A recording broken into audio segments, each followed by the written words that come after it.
Good evening, everybody. My name is Sally Field, and it's my pleasure to say welcome to the Graham Norton Show. Welcome.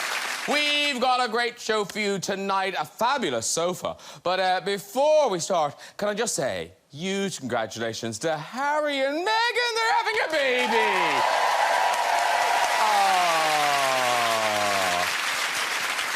Don't worry, that's not the baby. They're just touring Australia. Now, actually, the Australian tour going really, really well. Here's Harry having a go with a boomerang. Woo! Tell you, that's a lesson for other royals right there. No matter how many times you chuck something, it always comes back. Happy to see her. We didn't think we would. Plans for the baby well advanced. There's already talk of Meghan's family coming over for the christening. Let's get some guests on.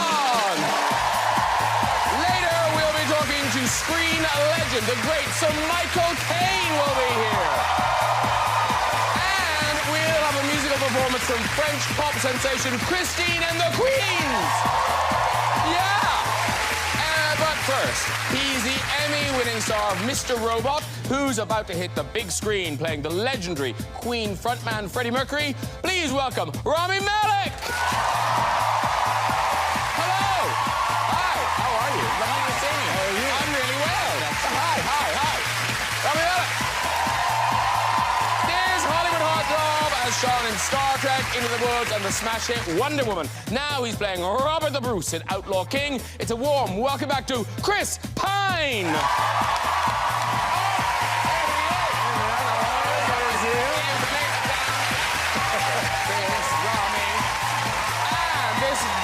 Oscar winner went from TV's Flying Nun to iconic screen roles in Steel Magnolias, Forrest Gump, Mrs. Doubtfire. She's here tonight with her powerful memoir, In Pieces. Please welcome, for the very first time, the great Sally Field! Woo!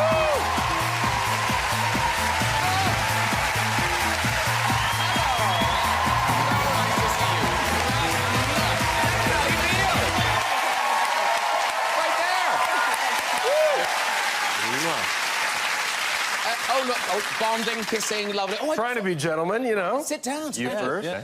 So it's a first. Well, Chris has been here for first time. Welcome to Rami. Hello. Hi. Thank you. Thank you for having me. And Sally, you've never been here before. I can't remember. No, you. Well, do you know, I'm the same as you. I often don't know, but I know for a fact you haven't been here before. Okay, good. Then thank you for that. Okay. Well, I wonder if you remember the answer to this question. You've worked with someone on the couch.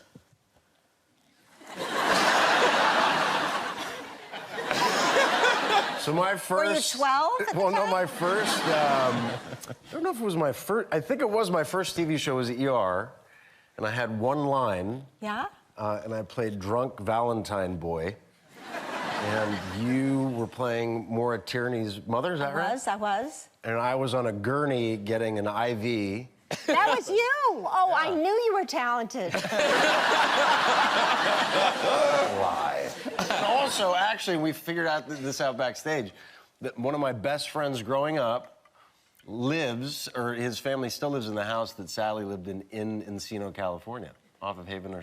Well, that is really creepy. Isn't that weird? Yeah. That's serious. I could only apologise. And the trouble, it's going to get worse, because there's another super fan down the end there. Yes. Yes. Very much so. Too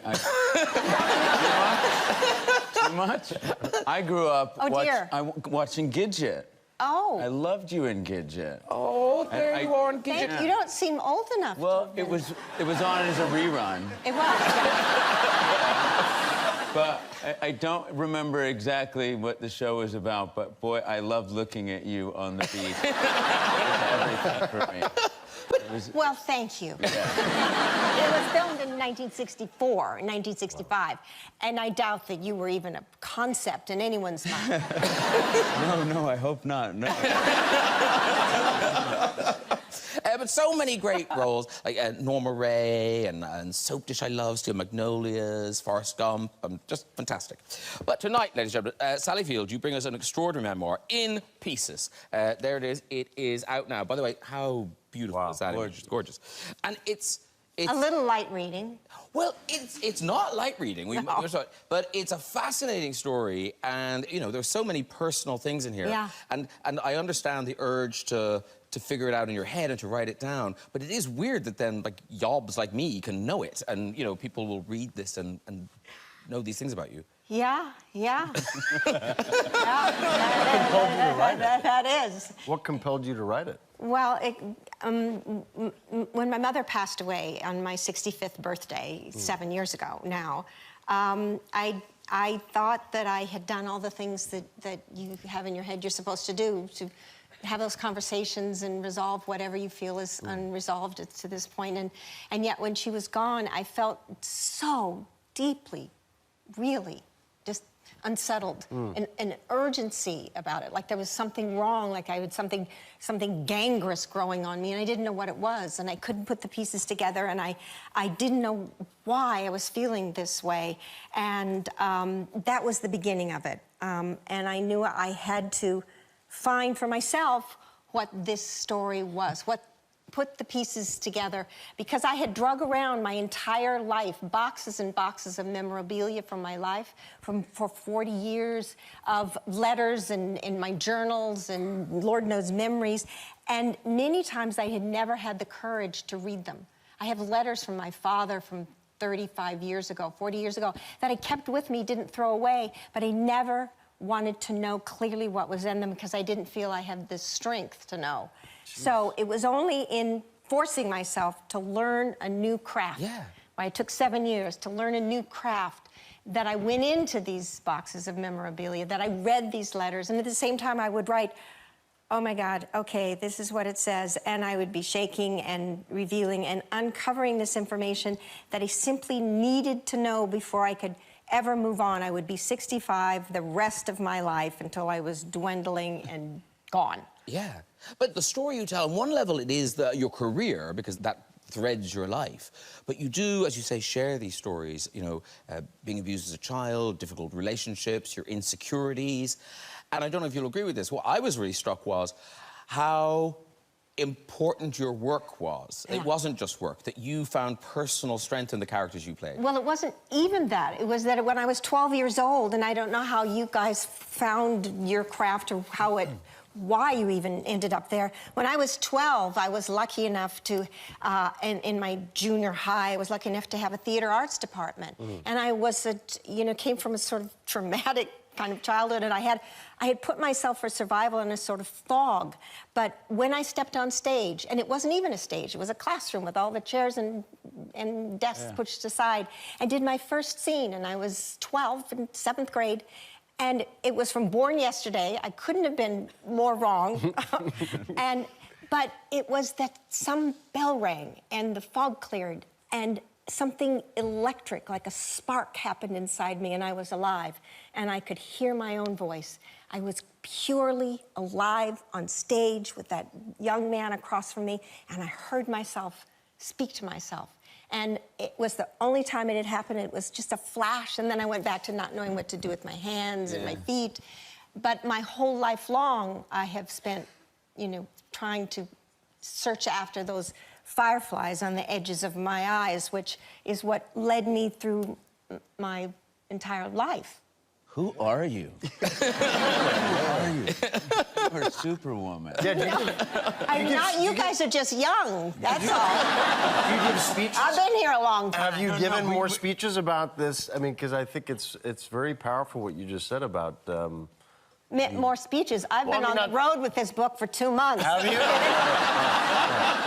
All talk out. Who haven't I talked to? I swear to God, it's like ding dong. You want to buy a book?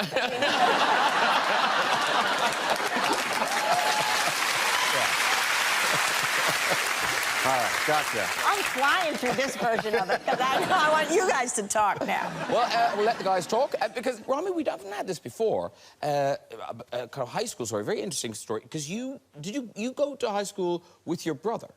I did, yes. But he's your twin brother. He is my twin brother, yes. And, like, identical. Well, we were identical. We were born identical, and somewhere around, I don't know, 18, we started to diverge a little bit. And But how old are you here, then? that's a... Oh, my God. Oh, my God. Look at young bucks. I think I was 22, maybe? You look pretty identical there. Yeah, pretty identical. Well, no, Who's who? we do not look identical, but Well, yes. to you. Okay, To fair you. enough. Yeah, to the untrained eye. Yes, all right. You look quite but now, it sounds like, because some people, you know, they don't like it and da-da-da, but you and your brother, what's his name? Sammy? Sammy. Yes. You and your brother, you took full advantage. Oh, yeah, we did. Oh. Yes, we Is that did. right? What does that mean? We did. Well, we were bad boys. My mom in the audience. I don't know. I don't That know wasn't how the story picked I her was out. looking for. We helped each other out in certain situations. One time I. Oh, this is Keep going, keep going. wrong. Keep going. Okay, I went. Yeah, he was having trouble at school. He was about to. He was at UCLA. So you went and took his tests. Yes, I did. Oh, no. Listen to this. He was at UCLA, and he was studying Greek studies as one of his degrees, and he was having trouble passing. He was actually not going to graduate. And you weren't studying Greek studies, and yet you went in and passed his test? I'm done. Good night. Wait a minute. Wait a minute. No, it was an acting thing. You know, I was coming back from acting school, and he said, listen, my teacher has offered me the points that I will need to graduate. I just have to deliver a Greek monologue from a Greek tragedy.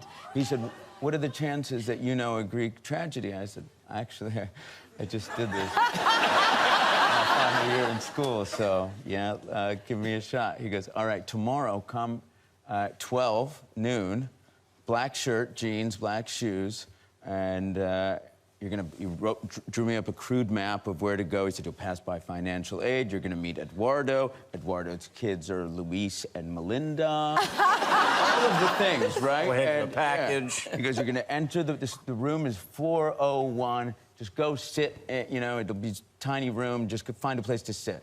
So I get this together. I follow the crude map, say hi to Eduardo, hello to the kids. I go to 401. I open the door, expecting a small classroom. It's an auditorium of this size. And I just find a place to sit, and I wait. The professor calls on me. She says, Sammy Malek, which I usually just look to the left. This time I tried not to. And I came down, and I poised my, you know, delivered the monologue. Yeah. I started out slow. My heart was pounding. I think, okay, you actually have an audience, right? Seize the moment. Carpe diem. Carpe diem. Yeah. And slowly, you know, I'm really starting to appreciate having the audience, and it's working. By the end of it, I get a ton of applause from everybody, right? Wow. But then I thought, wait, did I overshoot this? And certainly I did, because the professor looks at me and she goes, come over here, Mr. Malek. Yeah, and she has a skeptical look on her face. And she opens the door and takes me outside, and she goes, when did you learn how to do all of that? I said, it's just a hobby. And she goes, just a hobby, huh? She goes, well, can you stay and do this for my next class? I said, did I get the points to graduate? I said, yes, you very well have. I said, oh, my car's in the red zone, and it's about to get towed, so I gotta go. And he graduated. He graduated. We went and celebrated. Wow. That lucky bastard. Wow. He owes me. His diploma now being revoked. What Yeah. was the... Did I say the name of the school? What? Yes, UCLA. Did. Yes. What was the Greek what piece were you doing? Oh, Gidget. It was Oedipus Rex. Well, there you go. Yes. You see the correlation Yes, here, I see don't what you did there. You've drawn circles in the Yes, air. I did. Beautifully done. We head north, ladies and gentlemen, for Chris Pine's latest film. He brings us a slice of Scottish history, playing Robert the Bruce in Outlaw King. It'll begin streaming on Netflix the 9th of November. So why Robert the Bruce? Why was he remembered? Why is he this? Well, he was the first king of a unified Scotland, and the kind of national politics of the time. There were many, many clans, many, many people hated one another within the country. So to have one person unite all of the disparate Scottish clans against the Crown of England, and with 500 men, he defeated 5,000. He defeated, it's like, you know, I don't know, Puerto Rico trying to go against the, you know, go to war with America. It was like, it's the biggest, most dynamic, most modern army in the world, and Scotland beat them. Now, Sally Field, do you know anything about Robert the Bruce? None, nothing. Okay. Well, now, Hold on, I need a drink. Oh, yeah. So, listen, you know, the story was all fresh to me. I watched it kind of as the story unfolds, but I did think to myself, there's one thing I know, there's one scene I'd be looking forward to in this film. Where's the spider? Where's So this, I know the people backstage told me you were hip. I was irate. I was irate. Yeah. It's a famous spider story?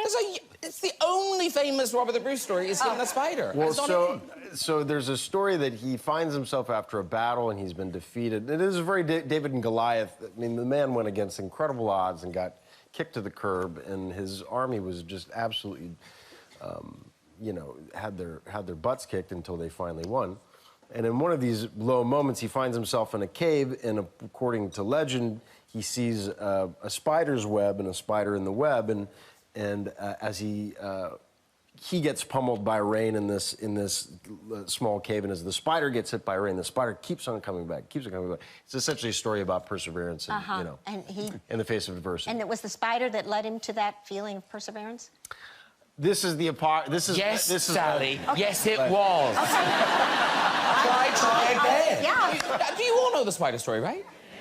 No, they don't. Okay, fair enough. I'm flogging a dead horse. We've got a clip. We've got a clip. Okay, now we get to hear it. I was going to say, did you do a Scottish accent? Oh, did he ever? Did he ever? I tried. Yeah. How wonderful accent. This is you convincing a rival Scottish nobleman to join your cause.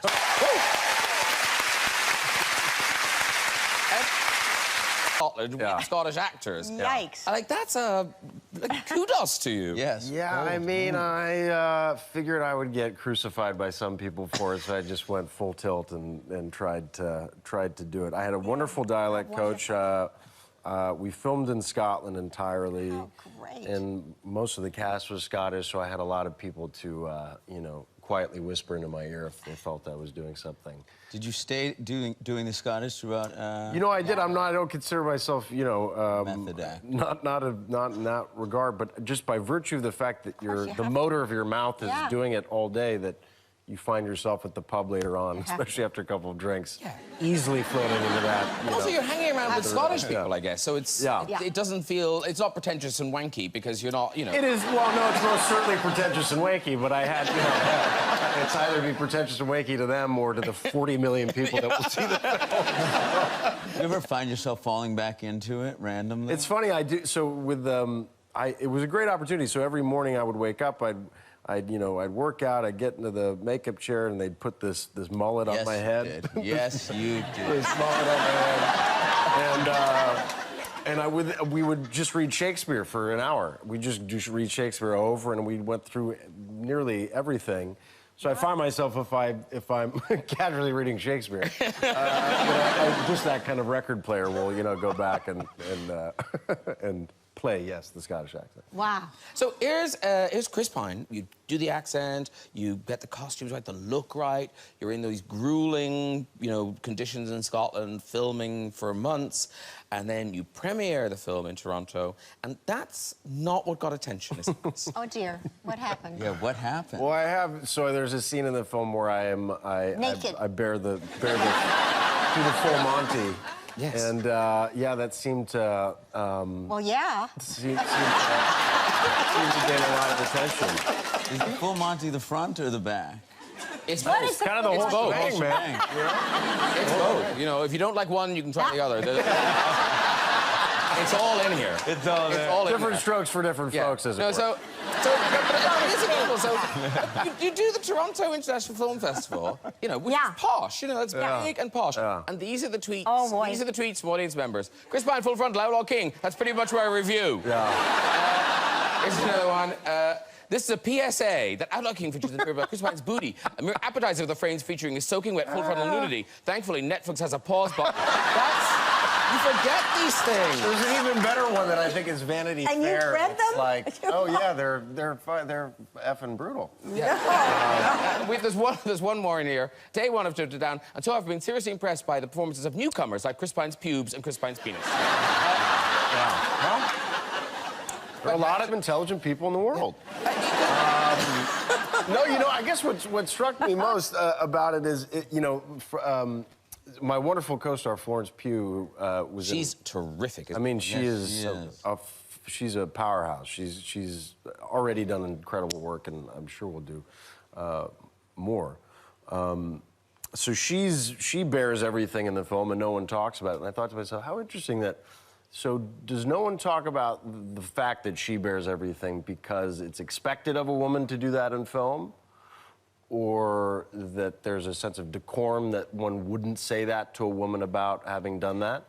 And yet these pithy comments can be made about me, which I don't care about, but I think there's a more interesting conversation to be had about, well, why is the case that men don't do it, or that it's not expected of a man to do it, or... It's taken a long time for men to get there. But I guess the question is that why? It's just kind of it's an interesting double standard. That is it that women are expected to do it and that that's normal, Yes. And why is it not then for men? But the reaction is only because it's taken so long for men to get there. It becomes the novelty, and everybody's like knocked out of the box. Well, but of course, there my question is why? I wonder why.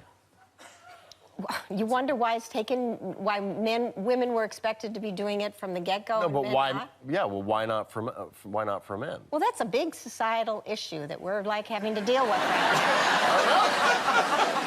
In every way, we're dealing with. Yeah, well, that's and the ramifications thereof. True. Indeed. I'm just trying to stoke the fire of the conversation. I think it's good. Stoke it. Yeah. Well, anyway, it's all for you. Many metaphors here. Talking of playing someone else, Rami Malek takes on one of the most iconic rock figures of all time. Queen frontman Freddie Mercury in Bohemian Rhapsody. Oh, yeah.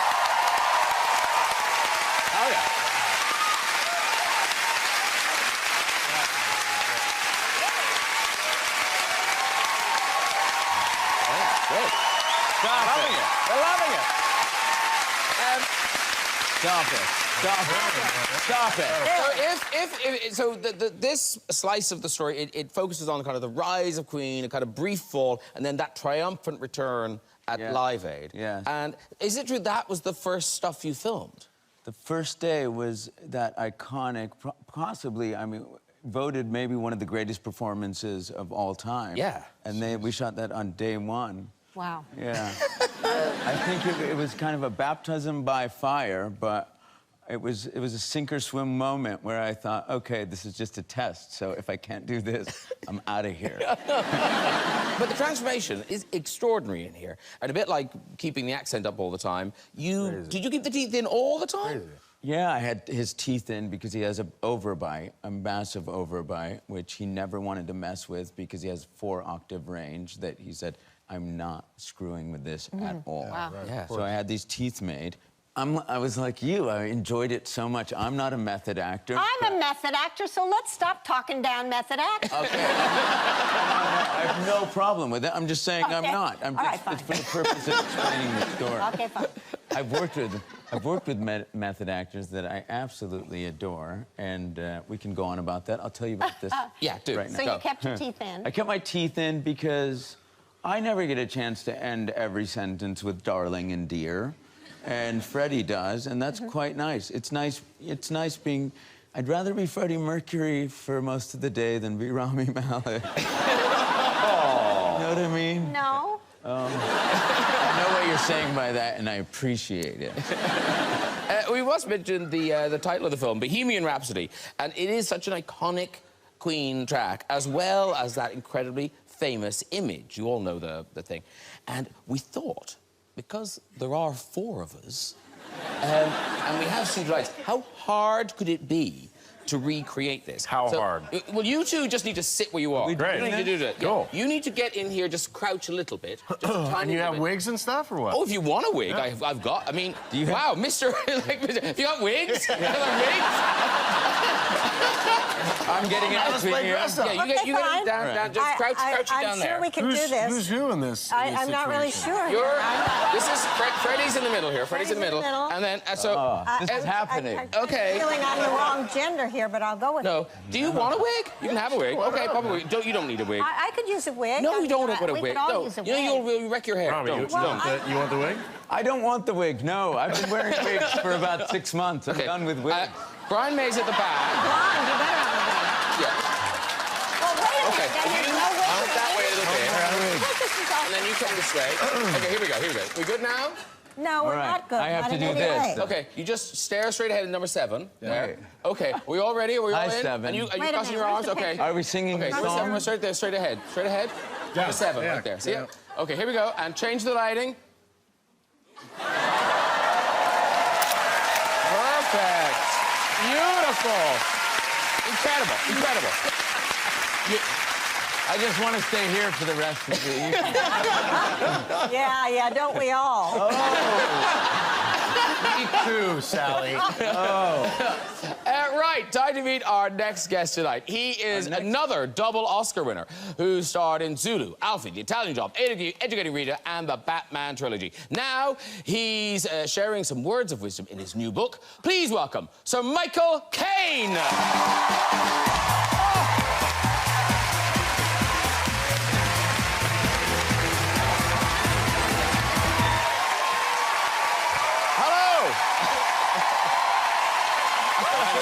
Yes, you do. Come in, sir. Lovely to see you. Hello, my darling. Oh, my God. Oh, my God. 30 years, huh? I know. 2 of the worst films ever made. Yeah. We made together. Yeah. Have a seat, too. Have a seat. I'm sitting next to you. Yes, you sit down in there. Thank you. There you go. Oh, evening, all. Oh, yeah. Nice to meet you. Pleasure. Oh. So, Look. oh, yes, that's nice. I forgot my walking stick, and that's what you gave me. I can beat my way out of here. Have a seat, too. OK, I'll put that on the floor. Do. We'll pretend we never saw it. I trip over it as I go out. So clearly, you know Sally Field. Yes, we do know each other very well, We do know each other very well. but we don't talk about what we did together. No, we don't talk. Yes. They're not the films at top of either of your CVs. No. We got together for 2 of the worst films ever made. Yeah. We loved We made doing very it. good money. Oh, there you go. He did, I didn't. Didn't you? No. Oh, you would nowadays. I would? Yeah, you'd be It paid has? more than me. Yeah. I doubt that Yeah. sincerely. Listen, you've got a new book, Blowing the Bloody Doors Off and Other Lessons in Life. And it is the story of your life, but it's taking the lessons you were just talking about, the lessons that There are some of those in it, yeah. Those lessons, and then applying them to life. Is that fair? Yeah, what happened was when I got to about 60, I got a script and I sent it back to the producer saying the part's too small, and he sent it back to me saying you weren't supposed to read the lover, you're supposed to read the father. And I thought, hello, it's over. So what I did is I retired and I went to Miami and I bought an apartment and I opened a restaurant and it was very successful. And I wrote my autobiography. You know, it's the finish of my career, and it was called The Elephant to Hollywood because I come from a place in London called the Elephant and Castle. So I wrote The Elephant. And while I was there, Jack Nicholson was also there, and he was living in Miami. And I was writing my book and running my restaurant. And then one day he came to me. We became very good friends. And he came to me and said, I've got a script called Blood and Wine, and there's a very good part in it for you. And so I read it, and I did it. And the lesson to me is that I had thought that it was over for me. But one of the lessons of the book is whenever it is not necessarily really over, because I went on to win an Academy Award for Cider House Rules and made 6 of the best pictures I ever did with Chris Nolan. Yeah. And so I had this whole... And I'm still working. I mean, next week I go back to Prague and finish a movie, you know, and I'm 85. I retired at 60. Good.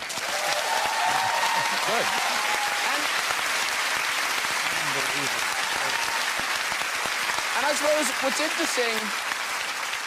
what's interesting is it's only kind of in looking back that you find these things out. Like, even the title of this book, Blowing the Bloody Doors Off, I mean, that's, nearly 50 years ago. It's a movie called The Italian Job, and I was playing with... I had this other man... and my criminal... We were criminals, and we were stealing from money out of a van. And I had this man with the explosive expert, and he was blowing the doors off so we could get in and get the money. And he blew the thing up into smithereens. And I turned to him and I said, "You're only supposed to blow the bloody doors off." Hey! And then when I went to America and I came back, and then everybody kept saying to me, "You're only supposed..." Every time they saw me, they said, "You're only supposed to blow the bloody doors off." And this saying caught on and caught on. So I thought I'd use it for the title. Yeah. And I like the way things like, you know, you didn't really know you were being taught to act, but when you were a kid, your mom was teaching you to act. My first acting lesson, we came from very poor people, and she used to stand behind the door and use me when the bailiffs came. And I was about 3 years old, and she'd open the door, and I'd go, "Mum's out." She'd slam the door. That was my first acting. Very good. I remembered all the lines. And the other thing I like about this book, obviously you talk about all your successes, you know, like the Batman trilogy and Alfie and then The Icarus Files, all those things.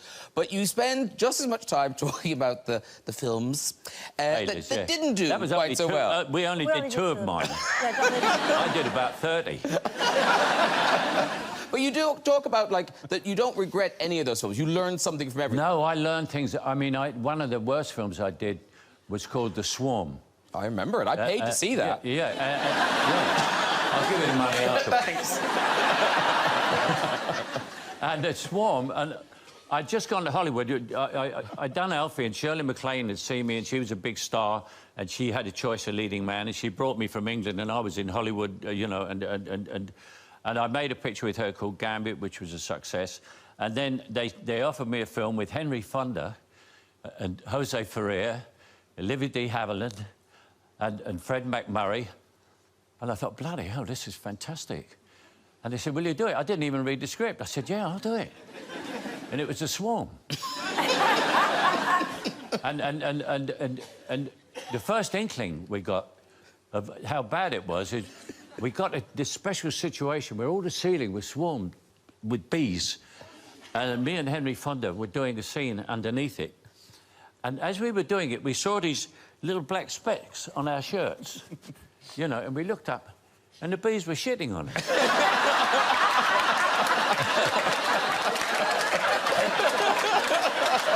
I didn't know it at the time, but the first review was it. The book begins with a wonderful image of you know, say, this young man from Elephant and Castle, and you're at the Beverly Hills Hotel, and you see this helicopter. Oh, yeah. What happened is that Shirley brought me to Hollywood to do Gambit, but her thing she was doing overran, and I was a week on my own in Hollywood, and I'd never been to America. And I was a week on my own, and they put me in a luxurious suite in the Beverly Hills Hotel. And then nobody ever talked to me or phoned to me. I didn't know anybody. I was just in this luxury hotel, I'm ordering caviar and champagne, all on my own for a week.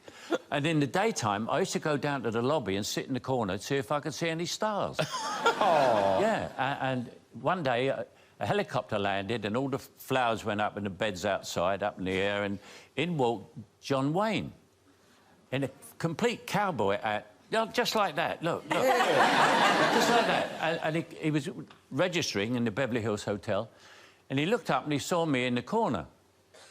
And he said to me, "What's your name, kid?" I said, "Michael Caine." He said, "You in that movie, Alfie?" I said, "Yes, I saw that." He said, "You're going to be a star, kid." I said, "Oh, thank you, sir." And he said, "But let me give you some advice." He said, "Talk low, talk slow, and don't say too effing much." And I had on suede shoes. And he said to me, "Have you got them?" Yeah. He said, never wear suede shoes, kid. So I said, "What?" He said, "Never wear suede shoes." So I said, why? He said, because I just told you, you're going to be a star, kid. He said, and you're going to be in a gent's toilet taking a pee. He said, and the guy next to you is going to be taking a pee. He's going to look and he's going, Michael Caine.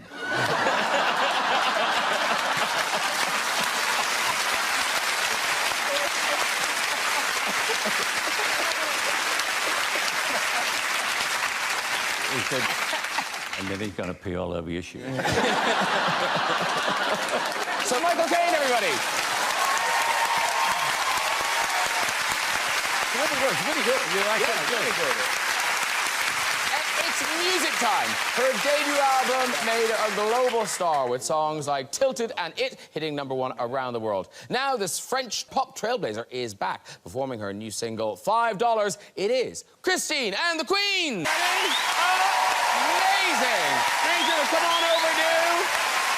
Oh, that was stunning. Thank you so much. It was beautiful, beautiful.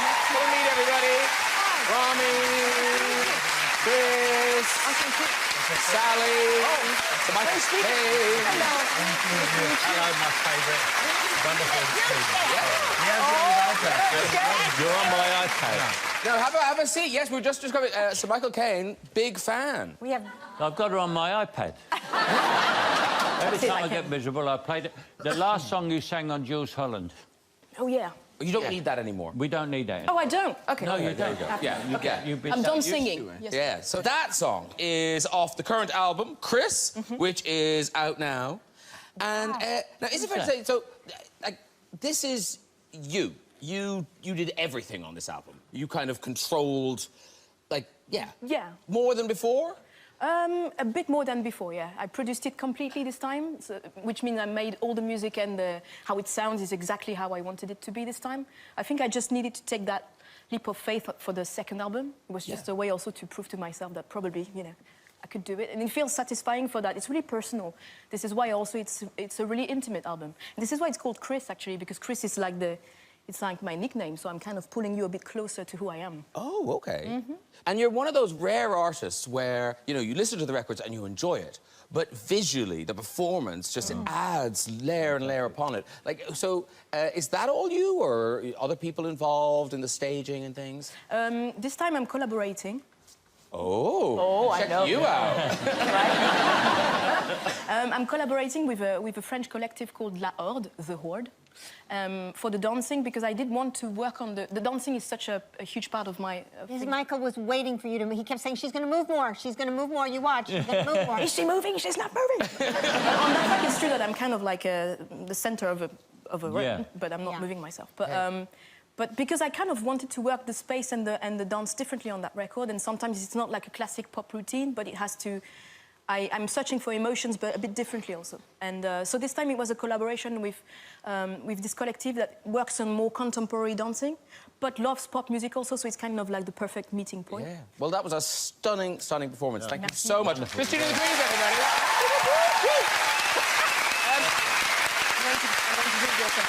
That's nearly it. But before we go, just time for a quick visit to the big red chair. Is there someone in the rig? Oh, there is. Hello, what's your name?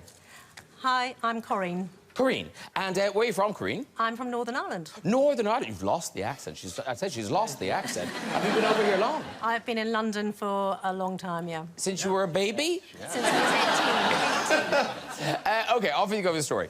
Well, my story is about a trip to New York. I was going with a girlfriend, and we were very excited. It was our first time there. And we check into our hotel. My girlfriend's checking in at the desk, and I'm standing in the foyer. And I'm noticing that the staff at the desk keep looking over at me and smiling and giving me a little wave. And I think, well, you know, this is really nice, very friendly. Porter comes across, carries our bags, takes us up to the room. He's chatting away the whole way, very, very friendly. And I'm thinking, gosh, he's really going for a big tip here.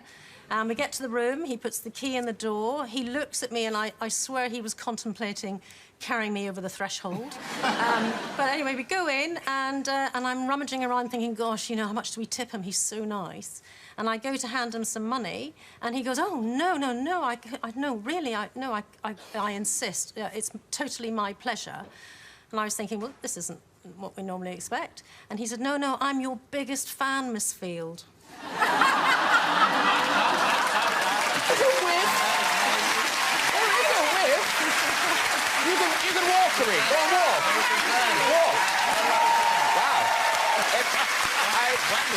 I immediately want to know, is that what happens when you go to hotels? No! Not in any way. A sedan chair. You know what? As a matter of fact, I usually have to say, do you think I could have a little better room? I'd really like to have a window that opens. Hang out with Kareem. One more? Let's do another one. Okay, here we go. Hello, sir. Hello, how you Hi, doing? what's your name? Damien, Damien. And where are you from, Damien? from Fareham. Fareham. In somewhere.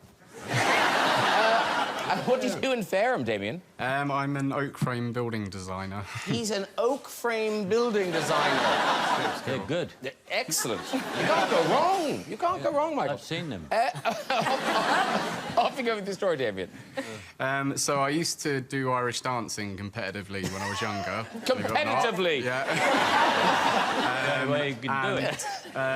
Back then, before Riverdance, we used to wear kilts, all the boys. We didn't wear trousers. So I was at a competition one weekend and obviously trying to negotiate the kilt, which was quite difficult as a boy. Yes. So I get on stage, kind of rushed on stage because I was running a bit late. So start dancing. Feel full of energy. I'm jumping all over the place. I'm kicking my legs high, and I'm looking out, and I can see the adjudicator, and she's literally fixated on me out of all three on the lineup. And I think, great, okay, this is going well. And the crowd, they're doing the same. So it kind of spurs me on. So I'm kicking my legs higher and jumping as high as I can. So it gets to the end of the dance, bow. Come off stage, people in the crowd are still staring, which I thought was a bit strange at this point.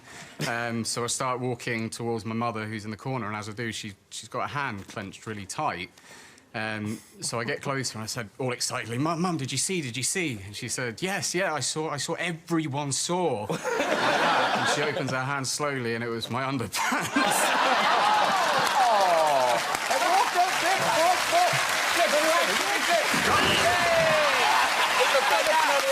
It looked like that. Well done, everyone. If you'd like to join us on the show and have a go in the red chair, you can contact us via our website and to this the address. That is it for tonight. Please say a huge thank you to all my guests. Christine and the Queens. Rami Malek. Chris Caine. Sally Field. And Sir Michael Caine. Join me next week with the Hot Mic on Rick Astley and a stellar acting lineup. Melissa McCarthy, Jude Law, Eddie Redmayne and Emma Stone. I'll see you then. Good night.